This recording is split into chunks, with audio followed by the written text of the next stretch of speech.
మనం ఎక్కువగా ఈ మధ్య గమనించేది హత్యలు. భర్తని భార్యలు చంపేయటం రకరకాలుగా. చంపేసి డ్రమ్‌లో పేయటం గానీ, ఫ్రిడ్జ్‌లో పెట్టడం గానీ, కుక్కర్‌లో ఉడికియటం గానీ, సో చాలా జరుగుతా ఉన్నాయి. సో వీటి మీద వాళ్ళకి ఎలాంటి శిక్షలు పడే అవకాశం ఉంది? ఏంటి అడిగే ప్రయత్నం చేద్దాం ఒకసారి. సార్ నమస్కారం సార్. నమస్తే అండి. సార్ ఇప్పుడు మనం భార్యలు భర్తల్ని ఎక్కువగా చంపేస్తున్నారు. ఎలా అంటే చంపేసి మరీ క్రూరంగా డ్రమ్ముల్లో పెట్టేయటం. ఆ ఐడియాలజీ చాలా విధంగా వెళ్ళిపోతున్నాం. టెక్నాలజీ ఎంత పెరిగిందో ఇప్పుడు మనకు అర్థమవుతుంది. సో వాళ్ళు ఎలాంటి శిక్షలు పడే అవకాశం ఉంది? మరి ఎలాంటి విషయాలు తీసుకోవాలి వీటి గురించి? ఒకటండి, మళ్ళీ మళ్ళీ చెప్తున్నా, ఇక్కడ భార్య భర్తను చంపినా, భర్త భార్యను చంపినా శిక్షలన్నీ ఒకలాగే ఉంటాయి. ఓకే. లైఫ్ పడద్ది, లేదంటే క్యాపిటల్ పనిష్మెంట్ పడుతుంది, ఆ కేసు యొక్క సివియారిటీని బట్టి. అంతేనా? సో ఇక్కడ మనం ఆలోచించాల్సింది, భర్తని భార్యలు చంపుతున్నారు అనేది ఓకే, ఇప్పుడు ఈ మధ్య ఎక్కువ పెరుగుతా ఉంది. అవును. సో దానికి ప్రధాన కారణం ఏంటి అనేది మనం ఆలోచించాలి. ఫస్ట్ ఒకటి ఏంటంటే, ప్రజల్లో క్రిమినాలజీ అనేది ఎక్కువ రోజు రోజుకి పెరుగుతా ఉంది. క్రిమినాలజీ పెరుగుతుంది అంటే ఒక మనిషి క్రూయల్ గా తయారవుతా ఉన్నారు. ఎందుకు? దానికి ప్రధాన కారణం ఏంటంటే, ముఖ్యమైన కారణం ఏంటంటే సోషల్ మీడియా. అంటే సోషల్ మీడియా వల్ల మనుషులు చంపుతారా నేను అన్నాం. దాని యొక్క ప్రభావం. ఇప్పుడు ఒక చిన్న అమ్మాయి, మైనర్ బాలిక తల్లిని చంపాలన్న ఐడియా ఎట్లా వస్తుంది? బికాస్ ఆఫ్ ఓటీటీ ప్లాట్ఫామ్ లో. దానికి ఎక్కువ అంతే కదా, క్రూయల్ గా సంబంధించింది. ఇప్పుడు ఉదాహరణకి చిన్నప్పుడు మాకు హర్రర్ మూవీలు ఉండేవి. ఏ హర్రర్ మూవీ కోసం అంటే మేము టికెట్ కొనుక్కొని లోపలికి వెళ్ళి చూసి వచ్చేవాళ్ళు. ఇప్పుడు అట్లా కాదు, ఇక్కడ కూర్చొని మొత్తం వచ్చేస్తాం. ఇంకోటి క్రైమ్ కథనాలు, ఎక్కడో ఒక దగ్గర జరిగితే అదే క్రైమ్ కథనం మన మైండ్ లో ఉంటుంది. ఒక అమ్మాయి ఉంది, ఒక అమ్మాయి ఒక లవర్ కోసం, సెక్స్ కోసం 3 పిల్లల్ని చంపేసింది విషయం ఇచ్చి. మనకు తెలుసు కదా ఆ విషయం, అది మనం చూస్తూనే ఉన్నాం కదా. సో అది ఒకటి ఉంది.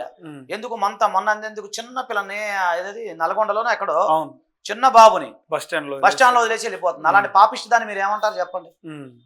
మీరు చెప్పండి సార్. దానికి పరిష్కారం ఏంటంటారు? ఇది ఒకటే కాదు, ఇంకొకటి ఏంటంటే వాళ్ళ మీద అబ్జర్వేషన్ లేకపోవడం. సో ఇంకొకటి ముఖ్యంగా, ఒక వ్యక్తిని చంపాలంటే ఎంత డేర్ ఉండాలి.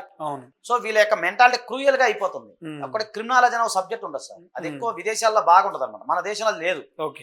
ఇప్పుడు నేరం జరిగిన తర్వాత ఈ అమ్మాయి ఈ అబ్బాయిని చంపేసింది అహో అని చెప్పి మనం చాటింపు వేసేసి, తర్వాత మీలాంటి మీడియా వాళ్ళు దంచేసి కొట్టి 24 hours అదిగో దొరికింది, ఇదో ప్రూఫ్, అదో ప్రూఫ్ అని చెప్పి అన్ని మీరు చెప్తారు. కొన్ని రోజులు అయిపోతే మర్చిపోతారు. మళ్ళీ ఇంకో సంఘటన జరగడం, అరే అప్పుడు అలా జరిగింది, మళ్ళీ జరిగింది అని చెప్పి మీలాంటి సీనియర్ జర్నలిస్టులు దడదలు ఆడిస్తారు.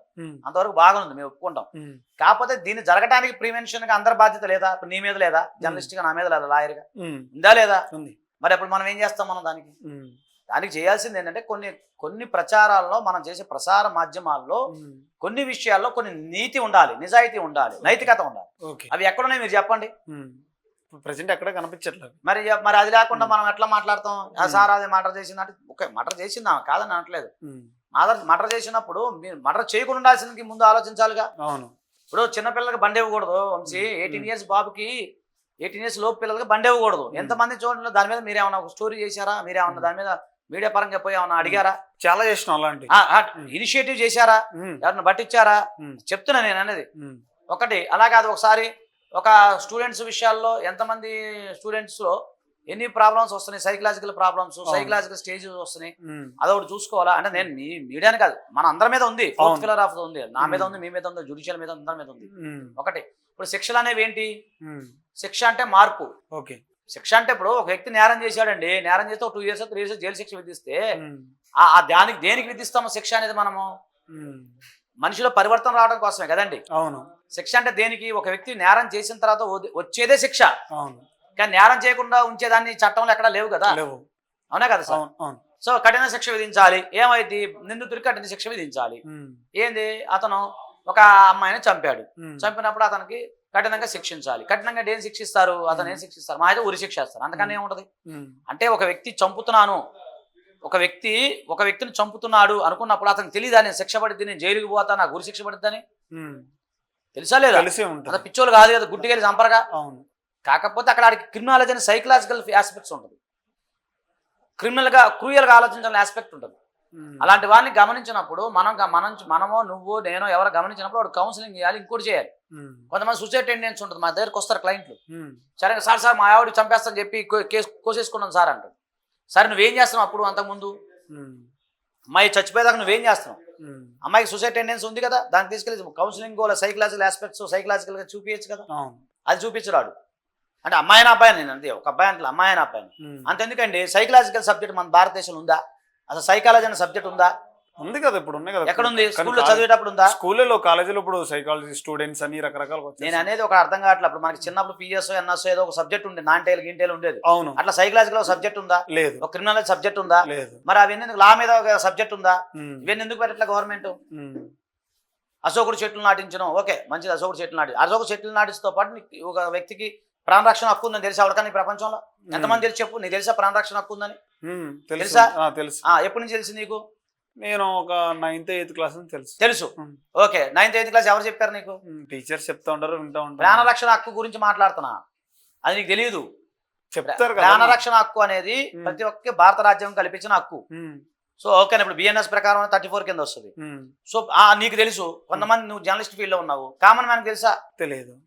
ఇలా ఇలా కొన్ని ఉన్నాయి. ఇవన్నీ మనం ప్రచారం తీసుకురావాలి, ప్రజల్లోకి తీసుకెళ్ళాలి, ఆస్పెక్ట్ తీసుకెళ్ళాలి, సైకలాజికల్ తీసుకెళ్ళాలి, ఇవన్నీ తీసుకెళ్ళాలి. తీసుకెళ్ళిన తర్వాత ప్రజల్లోకి అవగాహన తీసుకురావాలి. చిన్నప్పుడు మేము చదువుకున్నప్పుడు కొంచెం పంచతంత్రం ఉండేది, ఇవన్నీ చూసే వాళ్ళకి అర్థం అవుతుంది. పెట్టకథలు ఉండేవి, దాని ద్వారా ఏంటి నీతి బోధించేవాళ్ళు. రామాయణం, మహాభారతం. అరే ఇట్లా ఒక మహిళని ఇబ్బంది పెట్టకూడదు, లేకపోతే ఒక పురుషుని ఇబ్బంది పెట్టకూడదు, ఓర్పు ఉండాలి, నేర్పు ఉండాలి. చందమామ కథలు, పెట్ట కథలు, పిల్ల కథలు అన్నీ ఉండేవి. పరోపకారి ఉండేది. పరోపకారి కథ తెలుసా? పావురం చీమ ఏం చేసింది? పావురం చీమను రక్షిస్తుంది, అంతే కదా. వేటగాడు పావును కొట్టకపోతే చీమ వచ్చి వేటగాడిని కొడుతుంది, అది పరోపకారం. పంచతంత్రం, నక్కలు, ఇట్లా కొన్ని ఉండేవి, ఎథిక్స్, ఇవన్నీ ఉండేవి. ఇవన్నీ ఇప్పుడు ఉంటున్నాయా? ఏముంటున్నాయి? పిల్లోడికి పుట్టిన పిల్లోడికి వాడు 3 నెలలు రాకపోతే ఫోన్ ఇచ్చేస్తున్నారండి. ఫోన్ చూపించి అన్నం తినిపిస్తున్నారు సార్, అవునా కదా? ఎంతమంది పిల్లలు ఎడిక్ట్ అయిపోతున్నారు ఫోన్కి. ఫోన్ అనేది అసలు వాళ్ళ చేతిలో ఉండిపోతే వాడికి ఏమి తెలియట్లేదు. ఈ మధ్య ఆటిజం పెరిగిపోయింది, తెలుసా నీకు ఆ విషయం? ఈ 4 years ఆటిజం పెరిగింది పిల్లల్లో. ఎందుకు? బికాస్ ఆఫ్ ఫోన్ కదా. ఆ ఫోన్ ఇవ్వటంలో ఆ ఫోన్ చూసుకుంటుంటాడు, అన్నం అదే చూపిస్తే అన్నం తింటుంటారు, అదే చేస్తున్నాడు, అదే గేమ్ ఆడుతుంటాడు. ఎంతమందికి ఆటిజం పెరిగిపోయింది. ఇప్పుడు చిన్నప్పటి నుంచి క్రిమినల్ మైండ్ సెట్ ఉంచితే ఇప్పుడు పుట్టిన పిల్లడు యొక్క మైండ్ వైట్ పేపర్ లాగా ఉంటుంది, వాడి మైండ్ లో ఏముండదు. నువ్వు ఏదైతే చొప్పిస్తావో అదే వెళ్తుంది. నువ్వు చూడంగానే ఫోన్ ఇచ్చేస్తే వాడికి అందులో ఏదో వస్తుంది తెలియదు. ఇప్పుడు ఇన్స్టానో ఇంకేం ఉంటాయి, ఫేస్బుక్లో ఒక రీల్ కింద చూస్తే ఒక అమ్మాయి ఫోటో వస్తుంది, ఇంకోటి చూస్తే ఇంకో ఫోటో వస్తుంది, ఇంకోటి చూస్తే నరికేది వస్తుంది, ఇంకోటి చూస్తే తలకాయలు చంపేది వస్తుంది, ఒక ట్రైన్ కింద పడింది ఉంటుంది, యాక్సిడెంట్ వస్తాయి. నెక్స్ట్ వచ్చేది నీకు తెలియదు కదా ఏ రీల్ వస్తుంది అనేది. అప్పుడు మనం ఆటోమేటిక్ అట్రాక్ట్ అవుతాం, చెడుకి అట్రాక్ట్ అవుతాం. ఒక మంచి పని ఇప్పుడు మీరు ఉన్నారు, ఒక మంచి వీడియో చేద్దాం, ఒక 10 మందికి అన్నదానం చేయటమో, లేదా 10 మంది గురించి మంచి మాటలు చెప్పేదో, అది పెడితే వీడియో ఎంతమంది చూస్తారండి? ఒక 100 మంది. అలా కాకుండా ఒకటి పక్కింటో అమ్మాయి లేచిపోయింది, పక్కింటోడు ఇంకొక దాంట్లో రూమ్ లో దూరాడని చెప్పి కథనం రాయండి, ఎంతమంది చూస్తారు? మీరు చెప్పండి సార్. అవును, చెడుకు ఎక్కువ ప్రభావం ఉందని చెప్తారు. అంతెందుకు, ఒక ఆటో కార్మికుడు, ఒక ఆటో అతను 10 లక్షల రూపాయలు బ్యాగ్ మర్చిపోతే పోలీస్ స్టేషన్ లో ఇచ్చాడు. ఫ్రంట్ పేజీలో వస్తుందా, లాస్ట్ పేజీలో వస్తుందా? Last page. అదే ఆటో వ్యక్తి ఒక అమ్మాయిని చంపేసి 10 లక్షలు తీసుకుని పోయాడు, ఏ పేజీలో వస్తుంది? Front page. ఎందుకు తేడా? అది అంటే మన ప్రజెంటేషన్ లో డిఫరెంట్ ఉంటుంది సార్. అదొకటి.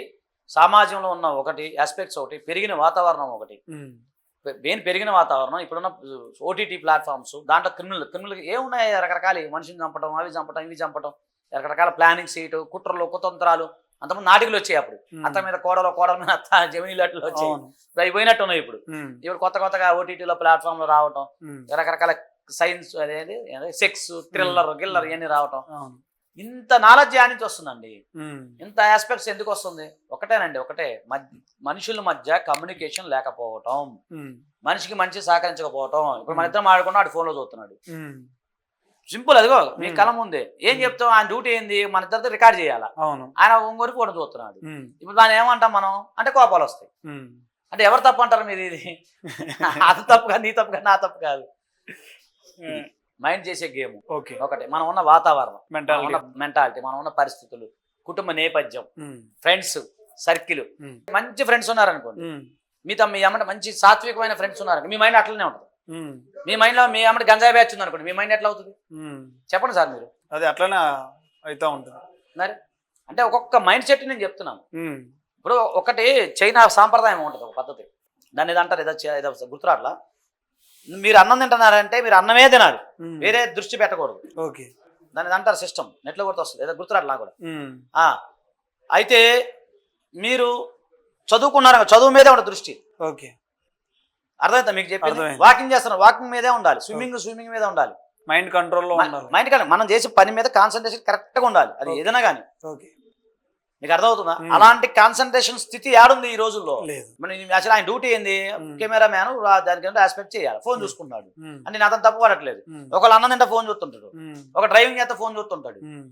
అంటే నేను ఫోన్ అని చెప్పట్లేదు, ఆస్పెక్ట్స్ మన ఆస్పెక్ట్స్ పర్ఫెక్ట్గా మనం చేయాల్సిన మన డ్యూటీ, మనం చేయాల్సిన డ్యూటీ ఏదైతే ఉందో పర్ఫెక్ట్గా దాని మీద మనం చేసుకుంటే ఆటోమేటిక్ మనం సక్సెస్ అవుతాం. అంటే ఏ విషయమైనా సరే ఎప్పుడూ లేని విధంగా ఈ ఒక 1 year పాటు 800-900 వరకు కేసులు వచ్చినాయి. బేసిక్గా ఇట్లా ఓన్లీ భర్తను చంపిన భార్యలు ఓన్లీ ఒక 1 year పాటు చూసుకోండి, పోలిస్తే మన రాష్ట్రంలో కానీ 2 రాష్ట్రాల్లో కానీ చూసుకోండి దగ్గర 800 అట్లా వచ్చినాయి, చిల్లర దాకా వచ్చినాయి, కేసులు దాకా వచ్చినాయి.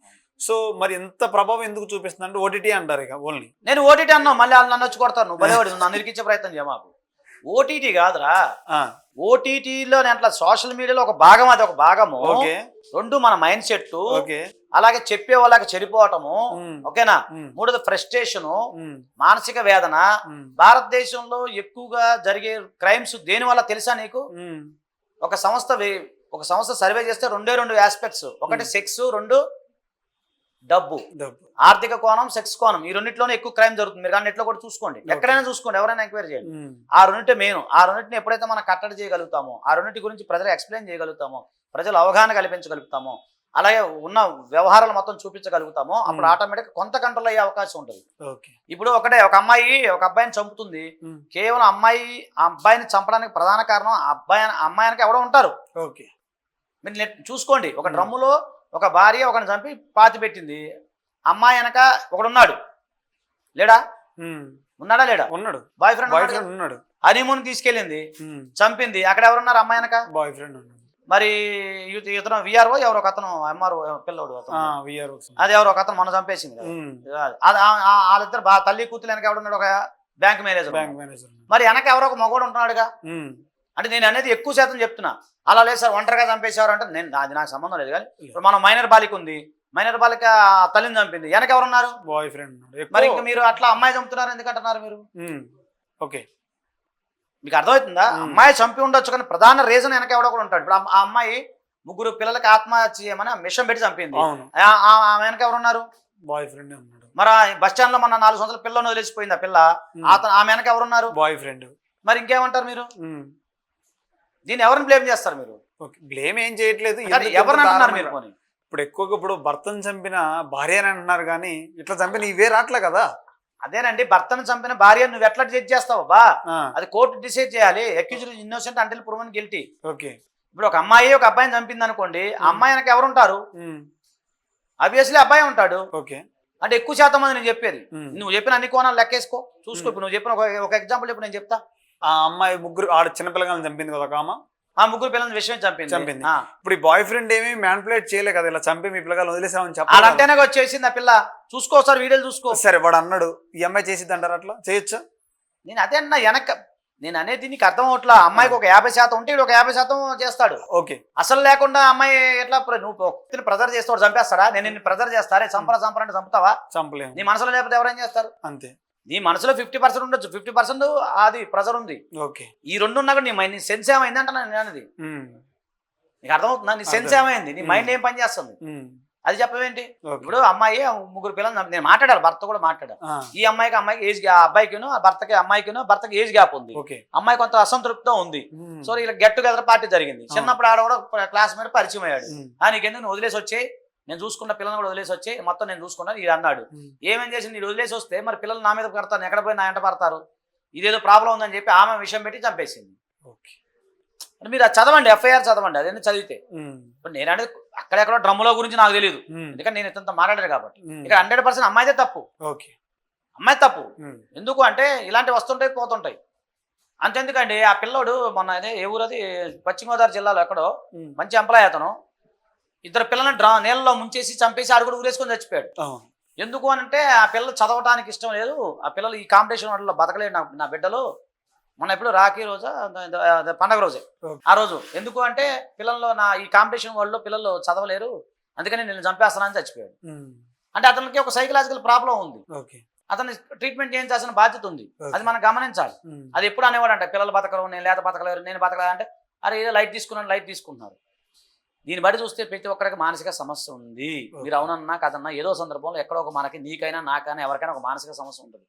అది ఎప్పుడు బయటపడుతుంది మనకు మనం అనలైజ్ చేసుకొని మనకు మనం అద్దం ముందు కూర్చొని అట్లా ఎప్పుడైతే మనం అనలైజ్ చేసుకొని మంచి కుటుంబం ఉండి మంచి కుటుంబ సభ్యులు ఉండి వాళ్ళు నీకు బాబు ఇలా ప్రాబ్లం ఉందన్నప్పుడు మనకు చెప్పినప్పుడు ఆటోమేటిక్గా మనం మారతాం. లేదా ప్రభుత్వం ఒక కౌన్సిలింగ్ ఇవ్వాలి ప్రతి మనిషికి, ఒక సైకలాజికల్ ప్రతి ఒక్క జిల్లాకి ఒక సైకాలజిస్ట్ని అలాగే సైక్రాటిస్ట్ని ఒక అడ్వకేట్ని ఏర్పాటు చేయాలి, ఒక కమిటీ ఏర్పాటు చేయాలి. అప్పుడు ఏమవుతుంది, ఎవరైనా మానసిక స్థితిలో ఉన్నప్పుడు, ఇప్పుడు నేను మానసిక స్థితి బాగాలేనప్పుడు నీలాంటి వాడు చెప్పినప్పుడు నువ్వు నన్ను అక్కడ తీసుకెళ్తావు, ఓకేనా? అవును. లేదు నీకైనప్పుడు పోయి అక్కడ కలుస్తావు. ఇలా కొన్ని ఒక జిల్లా స్థాయిలో ఒకటి సంఘం ఏర్పాటు చేస్తే అప్పుడు సైకలాజికల్ ప్రాబ్లమ్స్ రిమూవ్ అయ్యే అవకాశం ఉంటుంది. అలాగే ప్రతి జిల్లా కోర్టులో కూడా ఫ్యామిలీ కౌన్సిలింగ్ ఉంది, అక్కడికి మీరందరూ వెళ్ళాలి. ఏదైనా భార్య భర్తల మీద తగ్గు వచ్చినప్పుడు వెళ్ళండి. లేదా ఎవరైనా మాలా లాయర్లను కలుసుకుని దానికి ఫీజు ఉంటుంది, ఫీజు కట్టి మీ ఇద్దరు సైకలాజికల్ గా కౌన్సిలింగ్ తీసుకోండి. అప్పుడు అట్లా సక్సెస్ అవుతారు తప్ప ఇవన్నీ మనసులో పెట్టుకుని ఎవరి కడుపులో ఏదో తెలియకుండా ఇలా సడన్ గా జరిగినప్పుడు మనం అనుకుంటాం అనేది కరెక్ట్ కాదు. ఓకే, చూశారు కదా సార్, ప్రతిదీ ఒక డీటెయిల్గా చెప్పడం జరిగింది. మీకు ఏమన్నా ప్రాబ్లం ఉన్నా ఈ సమస్య వచ్చినా స్క్రీన్ కనబడే నెంబర్కి ఒకసారి సంప్రదించండి. మీ పూర్తి వివరాలు చెప్తే సార్ కొంచెం దానికి ఎక్స్ప్లెనేషన్ ఇవ్వడం జరుగుతుంది. Thank you sir, thank you so much.